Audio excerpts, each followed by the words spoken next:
Right, బాధితులంతా కూడా ఇక్కడ sweet మిఠాయిలు పంచుకుంటూ వీళ్ళు సంబరాలు జరుపుకుంటా ఉన్నారు. హైకోర్టు ఇచ్చినటువంటి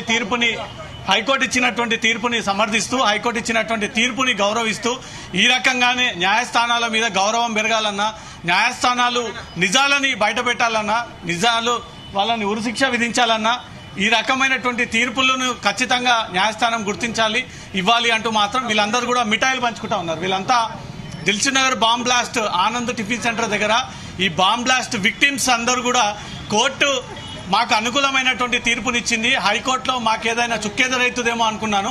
రోడ్డు పైన వెళ్తున్నటువంటి వారందరికీ కూడా మిఠాయిలు పంచుతూ సంబరాలు జరుపుకుంటా ఉన్నారు. బాధితులంతా కూడా 107 బస్ స్టాప్ దగ్గర జరిగినటువంటి విక్టిమ్స్ ఒకరైతే, ఆనంద్ టిఫిన్ సెంటర్ దగ్గర జరిగినటువంటి బాంబ్ బ్లాస్ట్ లో విక్టిమ్స్ ప్రాణాలతో బయటపడి తీవ్ర అనారోగ్య సమస్యలతో ఇంకా ఆందోళనకరమైనటువంటి పరిస్థితిలో వీళ్ళంతా జరుపుకుంటున్నారు. మిఠాయిలు పంచుకోవడం ఇది రెండోసారేమో.